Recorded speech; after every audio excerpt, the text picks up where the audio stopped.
నమస్తే. అసలు ఎవరి డేరింగ్ అండ్ డాషింగ్ ఉమెన్? రాజకీయ చదరంగంలో తనకంటూ ఓ స్థానాన్ని ఏర్పాటు చేసుకుంటూ ప్రజల గుండెల్లో స్థిరస్థాయి ముద్రను వేసుకోవాలని ప్రయత్నిస్తూ ఆ ప్రజల చేత జేజేలు కొట్టించుకుంటూ కంచుకోటలా ఉన్న ప్రత్యర్థిపై ధీటుగా నిలబడిన రాజకీయ మహిళా అభ్యర్థి శ్రీ కొంపెల్ల మాధవీలత.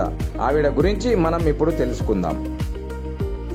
హైదరాబాద్ పార్లమెంట్ అభ్యర్థి శ్రీమతి మాధవీలత గారిని మాట్లాడాల్సింది కోరుతున్నా.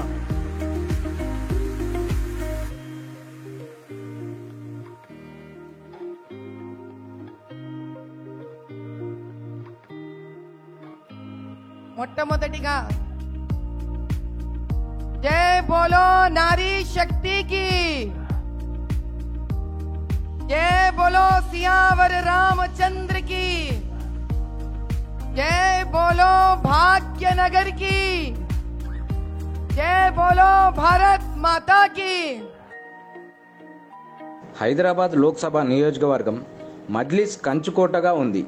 1984 నుంచి 2004 మధ్య సుల్తాన్ సలావుద్దీన్ ఓవైసీ 6 సార్లు ఎంపీగా గెలిచిన రికార్డు సృష్టించారు. ఆ తరువాత 2004, 2009, 2014, 2019 ఎన్నికల్లో ఎంపీగా అసదుద్దీన్ గెలుస్తూ వస్తున్నారు. అయితే ఇప్పుడు అసదుద్దీన్ను ఓడించడానికి బీజేపీ గట్టి ప్లాన్ వేసింది. ఇందులో భాగంగానే బీజేపీ ప్రకటించిన ఎంపీల తొలి జాబితాలో శ్రీ కొంపెల్ల మాధవీలతను హైదరాబాద్ ఎంపీ అభ్యర్థిగా ప్రకటించారు. ఇంతకీ ఈమె ఎవరనేది ఈ కథనంలో చూసేద్దాం. కొంపెల్ల మాధవీలత హైదరాబాద్లోని ప్రముఖ హాస్పిటల్స్లో ఒకటైన విరుంచి హాస్పిటల్స్కి చైర్మన్. అంతేకాకుండా బలమైన హిందూ భావాలను పునికి పుచ్చుకొని నగరంలో అనేక హిందూ మత కార్యక్రమాల్లో పాల్గొంటూ ఎన్నో పరోపకారాలు చేస్తున్న ఈమెను బీజేపీ గుర్తించి హైదరాబాద్ ఎంపీ అభ్యర్థిగా ప్రకటించింది. ఈసారి చూపిస్తాం మేమేందో, మా శక్తేందో. స్త్రీలు శాంతంగా ఉన్నంత వరకు అమ్మ లెక్క కనిపిస్తుంది, అన్నం పెడుతుంది, కడుపు చూస్తుంది.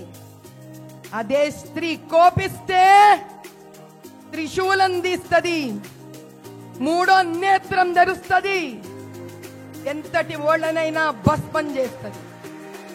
ఈసారి ఈడ నుంచి భాగ్యనగర్ గెలుస్తాం. మన ప్రియమైన మోదీ గారికి బహుమతిగా ఇస్తాం. जय बोलो भाग्यनगर की, अब की बार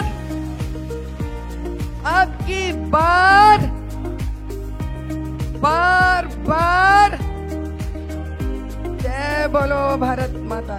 పాత బస్తీలో పుట్టి పెరిగిన మాధవీలత నిజాం కాలేజీలో బ్యాచిలర్ డిగ్రీ, కోటిలోని ఉమెన్స్ కాలేజీలో పొలిటికల్ సైన్స్ పోస్ట్ గ్రాడ్యుయేట్ పూర్తి చేసింది. చదువుకునే రోజుల్లో ఈమె ఎన్సీసీ క్యాడెట్. ఆ సమయంలో మంచి గాయనిగా, భరతనాట్య కళాకారిణిగా గుర్తింపు పొంది సుమారు 100కు పైగా నృత్య ప్రదర్శనలు ఇచ్చినట్టు సమాచారం. లోపాముద్ర చారిటబుల్ ట్రస్ట్, లతా మా ఫౌండేషన్ ద్వారా సేవా కార్యక్రమాలు చేస్తున్న మాధవీలత అనేక ఇంటర్వ్యూలలో పద్ధతులు, సాంప్రదాయాలు, పిల్లలను ఎలా పెంచాలి అనే చాలా విషయాలను నిర్వహించి భాగ్యనగరంలో దాదాపు అందరికీ సుపరిచయమైంది. ఇకపోతే బీజేపీ హైదరాబాద్ లోక్సభ ఎన్నికల్లో గెలుపొందడానికి నారీ శక్తిని అస్త్రంగా ప్రయోగించింది. ఈ అస్త్రం అయితే రాబోయే ఎన్నికల్లో ఎంఐఎం, ఓవైసీల ఆధిపత్యానికి చెక్ పెట్టనుందా లేదా, లేక మళ్ళీ ఓవైసీల పార్టీ గెలుపొందుతుందా అనేది సమాధానం లభించాల్సిన ప్రశ్నగా ఉంది. ఈ ప్రశ్నకు రాబోయే రోజుల్లో జవాబు దొరుకుతుంది. మరోసారి మరో పొలిటికల్ ఎపిసోడ్లో కలుద్దాం. మీ ఎస్పీఆర్ MT9 తెలుగు.